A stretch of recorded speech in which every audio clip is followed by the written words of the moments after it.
जिंदाबाद जिंदाबाद जिंदाबाद गोलू माता जिंदाबाद जिंदाबाद जिंदाबाद।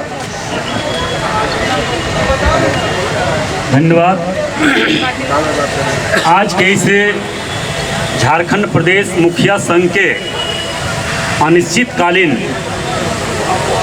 धरना में उपस्थित हमारे मुखिया संघ झारखंड प्रदेश के अध्यक्ष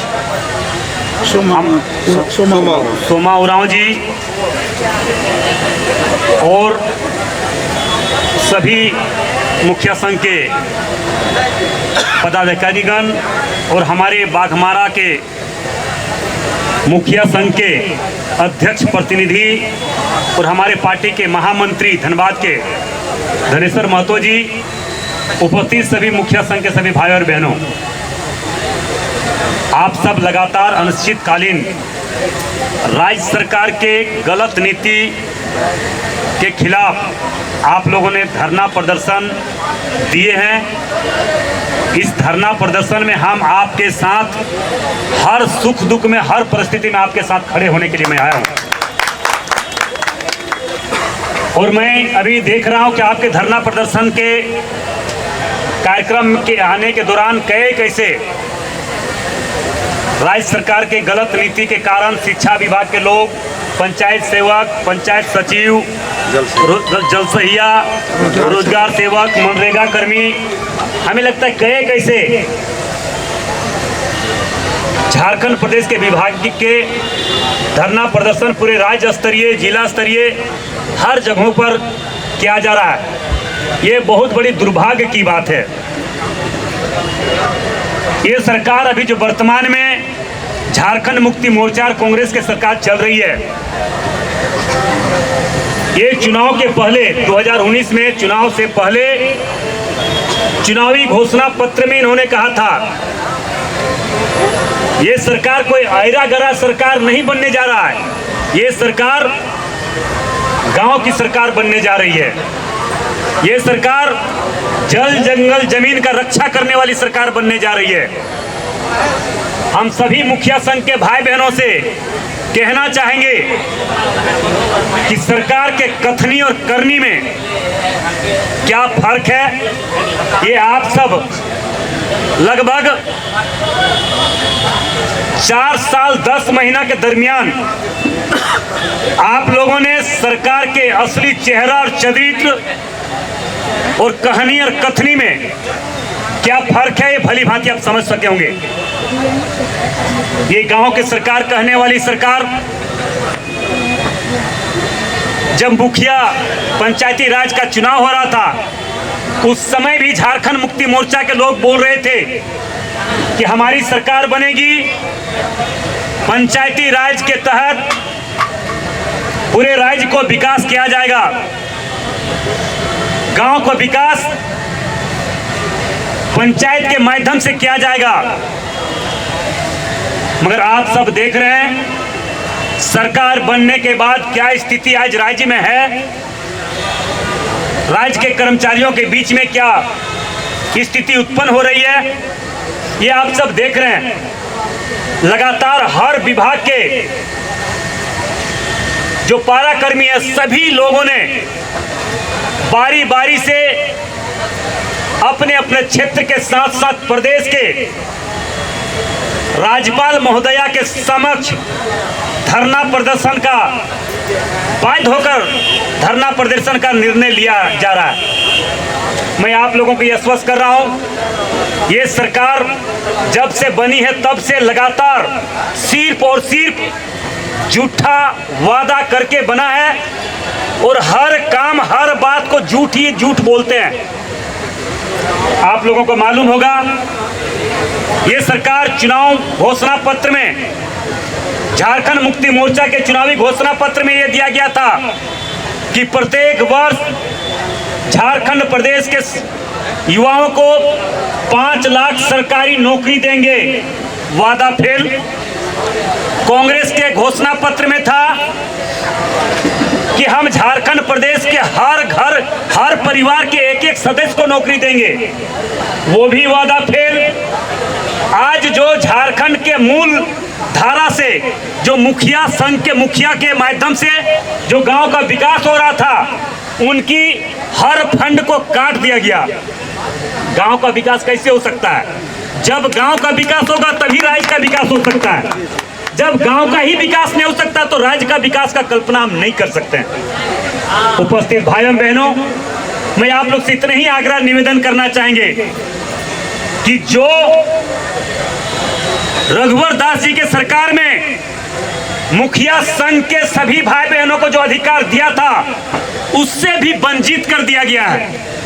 इस बात से कोई इनकार नहीं कर सकता। हम किसी आपके धरना में आए, कोई हम पार्टी का बड़ाई नहीं, मगर जो सच्चाई है वो बात मैं बोल रहा हूं। इसलिए मैं आप लोग से इतना ही आग्रह निवेदन करना चाहेंगे, झारखंड मुक्ति मोर्चा कांग्रेस के सरकार बनने के बाद लगातार इस राज्य को खोखला करने का काम किया, इस राज्य को लूटने का काम किया, इस राज्य को बर्बाद करने का काम किया, इस राज्य के जल और जंगल जमीन को उजाड़ने का काम किया। ये कोई भी इस बात से इनकार नहीं कर सकता है। मैं आप लोग से यही आग्रह निवेदन करना चाहेंगे, अबुआ आवास हो या प्रधानमंत्री आवास हो या पीसीसी हो या बड़े बड़े रोड का निर्माण अगर हो रहा हो, तो आज बालू का स्थिति क्या है आप देख लीजिए। राज्य सरकार के कुछ ऐसे भ्रष्ट अधिकारी है जो चोरी करके बालू बेचवा रहा है। थाना में टैक्स जमा कीजिए, आपको बालू मिल जाएगा। मगर मुखिया फंड से अगर कोई फंड मिला, प्रधानमंत्री आवास मिला, राज्य सरकार जो अबुआ आवास की बात बोल रहे हैं, अगर भूले भटके अगर किसी को मिल गया हो तो उसको बालू नहीं मिल रहा है, तो अबुआ आवास कहां से बनेगा? प्रधानमंत्री आवास कहां से बनेंगे? ये सोचने का विषय है साथियों। मैं कोयलांचल क्षेत्र से आता हूं, लोहांचल क्षेत्र से आता हूं। मैं लगातार उस क्षेत्र में, आप लोग media, social media, print media में देखते होंगे, मैंने लगातार माफिया, गुंडा, झारखंड के लूटने वाले, मानसिकता रखने वाले भ्रष्ट लोगों के खिलाफ लड़ाई शुरू से मैं लड़ता रहा हूं।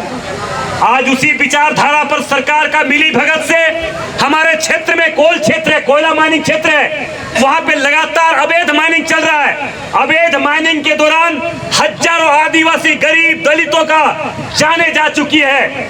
इसका भी सूद लेने वाला सरकार नहीं है। मैं तो अभी 2 से 3 महीना पहले ही आप लोगों का किसी न किसी तरह से आप लोगों का भी सहयोग, आशीर्वाद रहा। मैं इस क्षेत्र का, धनबाद क्षेत्र से सांसद बने। उसके पहले मैं हमारा विधानसभा क्षेत्र से 3 बार मैं विधायक रहा। मैं विधायक होने के बाद मैं लगातार उस गलत नीति, गलत कामों का विरोध प्रदर्शन मैंने सदन से लेकर, सड़क से लेकर सदन तक करने का काम किया।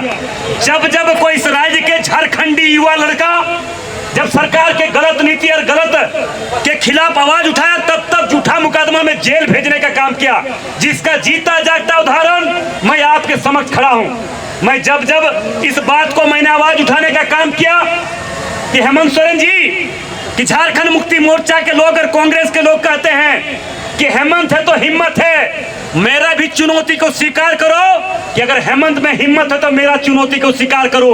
अवैध माइनिंग के दौरान हजारों आदिवासी गरीबों का जान किया है, क्या इसका सीबीआई, ईडीआई बड़े एजेंसी से जांच करने का हिम्मत सरकार में है? मगर सरकार के कोई विधायक ने जवाब दिया, न सरकार के पास कोई जवाब था, क्योंकि जानता है कि सरकार इस चुनौती को स्वीकार कर ही नहीं सकता है, और चुनौती को स्वीकार करता तो सरकार फंदे पर फंसने का काम करता। इसलिए कभी भी यहाँ के झारखंड मुक्ति मोर्चा कांग्रेस के सरकार बनने के बाद कभी भी गरीब, शोषित, पीड़ित, आदिवासी, दलित, झारखंड के प्रति सोचने का काम नहीं किया। ये सिर्फ बाहरी भीतरी जात पात के नाम पर राजनीति करने वाले लोग, आज आप देख लीजिए, बालू लूटने वाले लोग एक भी झारखंडी नहीं है, कोयला लूटने वाले लोग एक भी झारखंडी नहीं है। अगर एक भी झारखंडी होगा मैं संन्यास ले लूंगा। मगर उसके बाद भी ये बाहरी भीतरी का नारा देकर यहाँ के लोगों को सिर्फ बरगलाने का काम करता है, और झारखंड को लूटने के लिए बाहर से क्रिमिनल और गुंडा मंगवाकर उससे तालमेल कर बालू लुटवाया जा रहा, कोयला लुटवाया जा रहा, वो एक भी झारखंड प्रदेश का नहीं है। इसलिए भाई और बहनों, मैं आप लोग से यही आग्रह निवेदन करना चाहेंगे, मुखिया संघ के भाई बहन और जितने भी हमारे विभाग के सारे पंचायत सेवक, रोजगार सेवक, जितने हमारे एडहॉक कर्मचारी भाई बैठे हुए हैं, सभी लोग, आप लोग गांव के एक एक व्यक्ति से जुड़े हुए हैं। सरकार की असली चेहरा और चरित्र को जन जन तक पहुंचाइए और इस राज्य को बचाइए। जब तक इस राज्य में जन जन तक सरकार की असली चेहरा और चरित्र नहीं पहुंचेगा तो ये राज्य नहीं बच सकता है। इसलिए मैं आप लोग से इतना ही आग्रह निवेदन करने के लिए आया हूं। आपके 29 सूत्री मांग जो आपने सरकार के समक्ष रखी है वो एक एक मांग आपका जायज है। उस मांग के साथ हम आपके साथ खड़े हैं और सरकार में जरा सा भी नैतिकता है, गांव के प्रति दर्द है, गांव के गरीब जनता के प्रति भावना है, गांव को विकास के क्षेत्र में आगे बढ़ाने का सोच है, तो आपके हर 29 मांगों को विचार करते हुए आपसे विचार करते हुए इसका निदान करने का प्रयास करें। अन्यथा हम जानेंगे कि सरकार जो अभी बनी है झारखंड मुक्ति मोर्चा कांग्रेस की सरकार वो गांव विरोधी सरकार है, गरीब विरोधी सरकार है, आदिवासी विरोधी सरकार है, यही हम सोचेंगे और राज्य के लोग भी समझेंगे। इसलिए मैं आपको यह आश्वस्त करके जा रहा हूं, मैं लगातार संघर्ष करने वाले व्यक्ति हैं। जब किसी भी समय आप अपने भाई सांसद के रूप में खोजिए, आपके सामने खड़ा रहेगा। गांव के बेटा के रूप में खोजिए, आपके साथ खड़ा रहेंगे। अगर जेल भी जाना पड़े इस राज्य के लिए, गरीब जनता के लिए, आपके लिए, तो एक कदम पीछे ढुल्लू मत, आपका भाई हटने नहीं जा रहा। मैं आपसे इतना ही आग्रह निवेदन करते हुए आपके हर मांग के साथ, आपके हर सुख दुख में आपको समर्थन देने के लिए आया हूं। इन्हीं आशा विश्वास के साथ मैं अपनी बात को समाप्त करता हूं। जय हिंद, भारत माता की जय।